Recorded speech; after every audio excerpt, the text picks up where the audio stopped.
Шановні українці і українки, важка ця доба після чергового масованого удару. Сьогодні в Києві ще від ночі тривають рятувальні операції, пошукові роботи на місцях влучань в будинки. Звичайні житлові будинки, цивільні підприємства були пошкоджені найбільше.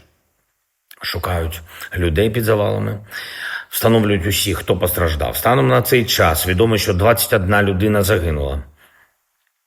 Мої співчуття рідним та близьким. Майже 100 людей звернулись по допомогу до лікарів. І я хочу подякувати усім, хто прибув на місця ударів, хто допомагає людям, передусім працівники ДСНС України, Національної поліції, екстренки. Дякую всім вам. Люди мають отримувати необхідну допомогу, хто потребує. Важливо також, щоб місцева влада не залишала людей наодинці з проблемами. Деякі будинки фактично повністю зруйновані. Є сім'ї, які втратили все, що мали. Загалом більше сотні звичайних житлових будинків пошкоджені. Були удари не тільки по столиці, хоча саме Київ був цього разу для Росії основною мішенню, але також Київська область і інші регіони – Харківщина, Запоріжжя, Чернігівщина, Сумщина, громади нашої Дніпровщини. Значну частину російських ударних дронів і крилатих ракет вдалося збити, складніше з балістикою. Удар спеціально продуманий росіянами для найбільшої шкоди. Багато балістики, хвилі реактивних шахедів та інших ударних дронів, десятки крилатих ракет.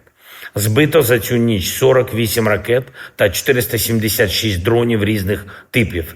На жаль, не все. На жаль, дефіцит антибалістичних засобів є, дефіцит патріотів, і треба, щоб партнери, і це передусім Сполучені Штати Америки та наші європейські партнери, були більш активними в допомозі з цим. Росія не має вже жодного іншого аргументу на користь своєї війни, крім своєї балістики. Ось такого терору. Путін і надалі збирається перемагати житлові будинки, щоб не закінчувати цю війну. І впоратися з цим можна і достатнім постачанням антибалістики, і значно швидшою роботою для створення своєї антибалістики в Європі. Зараз днями буде саміт НАТО, інші формати. Саме це має стати одним із ключових результатів ППО. Якщо, звісно, НАТО ще щось значить для союзників. Європа повинна мати власну, достатню спроможність захищатись від усіх типів загроз, в тому числі і цієї, від російської балістики. Вже довго триває розмова з американською адміністрацією про ліцензії на виробництво патріотів.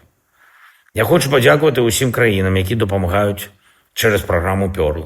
І це дозволяє нам купувати ракети для ППО, саме Петріот. Але щоб реально надійно захищати життя, потрібно своє виробництво. Європейське виробництво тут, у нас, в Україні, або разом з партнерами, звісно, підтримало б і Сполучені Штати в операціях, коли це потрібно. Дуже розраховуємо на позитивну відповідь президента Трампа для захисту життів. Дякую і усім, хто сьогодні висловив співчуття нашій державі, хто не змовчав, хто засуджує російський терор. Коли Україна застосовує свої далекобійні санкції за цю війну, кожен може бачити, що це проти конкретних об'єктів, які допомагають Росії воювати. Передусім проти нафтових об'єктів, воєнних виробництв, інших критичних цілей. Сьогодні теж був уражений російський НПЗ. Наша мета – змусити Росію усвідомити, що мир потрібен. Росія атакує абсолютно інакше, робить це послідовно, системно і божевільно.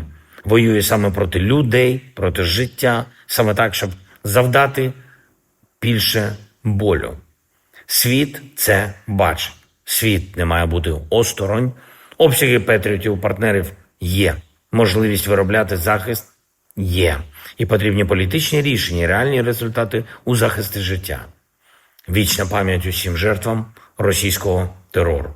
Дякую кожному, хто допомагає Україні, особливо з ППО. Дякую всім, хто з нами, хто з Україною, з нашими людьми.